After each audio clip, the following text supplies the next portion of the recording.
আরে ৭-৮টা তো টাকাটা পাই, মাস তো শেষ হয়ে গেল, হাতে টাকাটা নাই, যাই সুদের টাকাটা বুঝে নিয়ে আসি।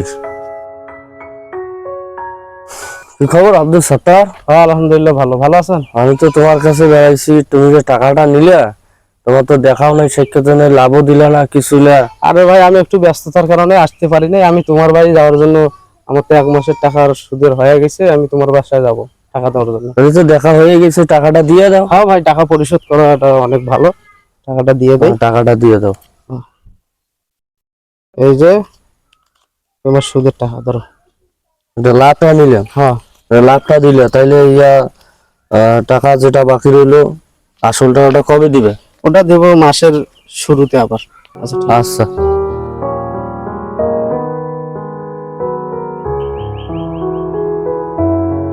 অনেকদিন তো হয়ে গেল, পড়াশোনা শেষ করে খাইলাম, একটা চাকরির দরকার। চাকরি তো হইতেছে না, অনেক খোঁজাখুঁজি করলাম। হয়তো একটু মঞ্জুরি সাহেবের কাছে যাই, ওনার সাথে আমি কথা বলে আসছি চাকরির ব্যাপারে। উনি তো চাকরি দিতে চাইছে, তো টাকা পয়সা প্রয়োজন ছিল ওনার, আমার কাছে চাইছে। তা আমি যাই, যে ওনাকে একটু যেভাবে হোক ম্যানেজ করে চাকরিটার ব্যবস্থা করে নিই, যাই ওনার সাথে দেখা করি। স্যার আসসালামু আলাইকুম। ওয়ালাইকুম আসসালাম। স্যার আপনি ভালো আছেন? আমি একটু আপনার কাছে যাওয়ার জন্য বের হইলাম।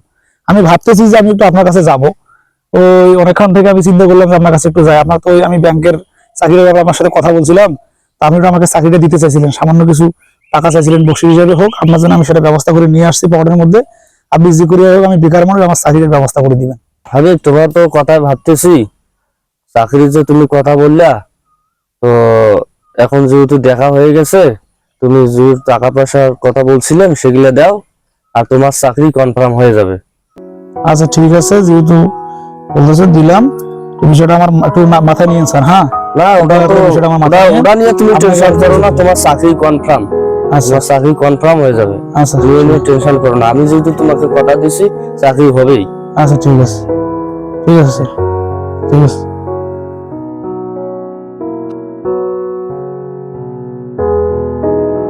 যাই, কালকে তো কুরবানির ঈদ, গরু কিনতে হবে। ঘুষের টাকাটা বছরে আসলে ওটাও পাইলাম, চাকরির টাকাটাও পাইলাম, বোনাসও পাইলাম। যাই, মানুষ বলা বলি করবে, আমার তো টাকা পয়সার অভাব নাই, মানুষ বলা বলি করবে আমি যদি কুরবানি না দিই। তো যাই, কালকে বড় গরু একটা কিনে নিয়ে আসি। ভাই আসসালামু আলাইকুম। ওয়ালাইকুম আসসালাম। মঞ্জুরুল, কই যাইতেছো? যাই, গরুর হাটে যাই, কুরবানি দেবো তো, টাকা পয়সার অভাব নাই, একটা বড় গরু কিনে আনি। মঞ্জুরুল, আমি তো শুনছিলাম তুমি বলে সুদ খাও, আবার চুপি চুপি ঘুষের টাকা নাও, এটা কি সত্য? সুদ ঘুষ তো খাই, তাতে কুরবানির সাথে সুদের সম্পর্ক কি? তুমি কি জানো কুরবানির মানে কি? কুরবানি মানে আবার কি? কুরবানি মানে তো গরু জবাই করা, গরিব দুঃখীকে বিলিয়ে দেওয়া, সবাই মিলে খাওয়া, এটাই তো বুঝি কুরবানি। তুমি যে ধারণা করছো, আসলে এই ধারণাটা ঠিক না, এটা ভুল ধারণা। পশু কুরবানি মানে শুধু গোস্ত খাওয়া না। পশু কুরবানি মানে হচ্ছে নিজের ভিতরে যে পশুত্ব আছে এটাকেও কুরবান করে দিতে হবে। তুমি তো সুদও খাচ্ছ, ঘুষও খাচ্ছ, আবার কুরবানিও দিচ্ছ। এই কুরবানির তোমার কি লাভ? তুমি তো নিজের দোষগুলোকে কুরবানি করতে পারো না এখনো। আগে তুমি নিজের পশুত্বকে কুরবানি করো, তারপরে পশু কুরবানি করো, তাহলে এই কুরবানি তোমার উপকারে আসবে। আসলে আমি এতদিন বুঝতে পারি নাই, আমি আসলে অন্যায় করেছি। এভাবে কুরবানি হয় না। কুরবানি আমি নিজের কুরবানি ভুলগুলোকে আমি কুরবানি দেব, সুদ ঘুষ খাওয়া ছেড়ে দেব, তারপরে আমি সুন্দরভাবে কুরবানি দেব।